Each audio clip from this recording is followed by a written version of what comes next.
Shalom peuple de Dieu, shalom, shalom. Comment vous allez? Je suis encore content, joyeux cet après-midi de pouvoir parler en famille, parce que nous sommes une famille chrétienne. Donc, on est là pour conseiller, on est là pour montrer aux gens comment nous devons se comporter, comment nous devons se présenter. Voyez. Donc, je continue de pouvoir, ramener nos pensées à la personne de Jésus. Parce que ces derniers temps, on a pu comprendre que loin de Dieu, c'est comme le psalmiste a dit dans le psaume 124, que sans Dieu qui nous protégera. Vous voyez, donc Christ a dit, celui qui demeure dans Jean 15, il est le vrai sceptre. Vous voyez, son père est le vigneron et nous sommes les serments. Celui qui demeure en lui portera des fruits. Vous voyez, donc sans Christ qui te protégera. Vous voyez, sans Christ qui te bénira. Sans Christ qui te sauvera. Sans Christ qui te restaurera. Vous voyez, nous combattons dans la victoire. La victoire que la Bible parle, c'est la personne de Jésus.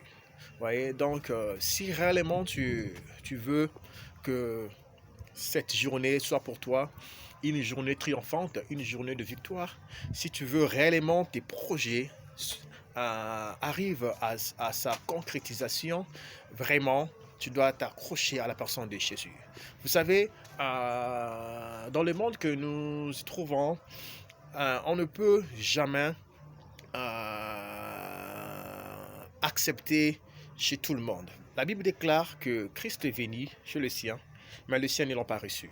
Parce que il était la lumière. Donc, en étant une lumière, là où tu te trouves, laisse-moi te dire, mon frère, ma soeur, tu seras toujours haï.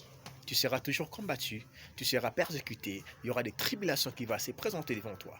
Mais pour vivre la victoire, tu dois t'accrocher à la personne de Jésus. Et s'accrocher à la personne de Jésus, cela te garantit la victoire. Parce que Jésus en toi, c'est la victoire. Vous voyez, donc je veux vraiment je veux vraiment nous rappeler que notre force, ça se trouve à la personne de Jésus.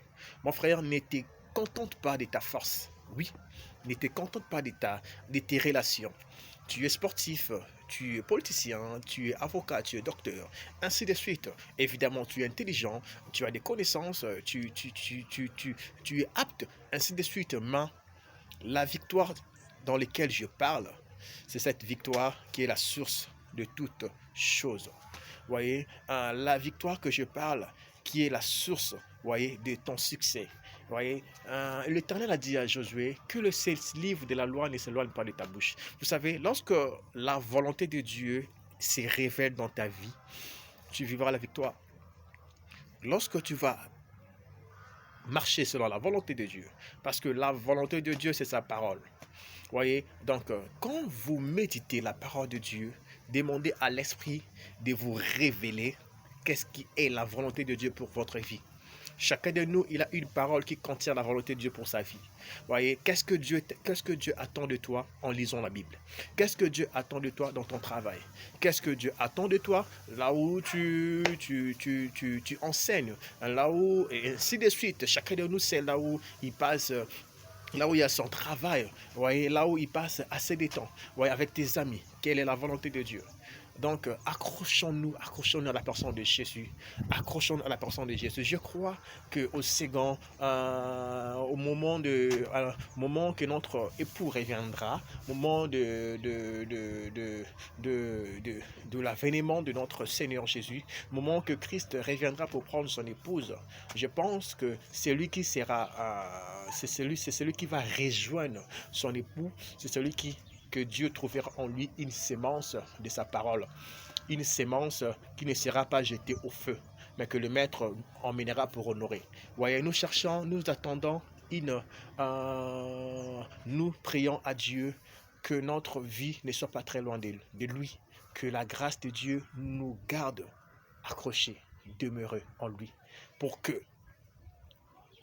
nous puissions trouver ces privilèges qu'il a dit À la suite, demandez et je vous donnerai. Voyez, lorsque tu demeures, tu auras ces privilèges de demander et de recevoir. Que Dieu vous bénisse. Et je prie que cette journée que vous accrochez à la personne de Jésus et qu'après avoir vécu sa vie, après avoir expérimenté sa vie, après avoir conduit par sa parole, après avoir obéi à sa volonté, que le ciel vous soit ouvert à toutes vos demandes. Que l'Éternel vous bénisse. Soyez bénis, soyez bénis, soyez bénis.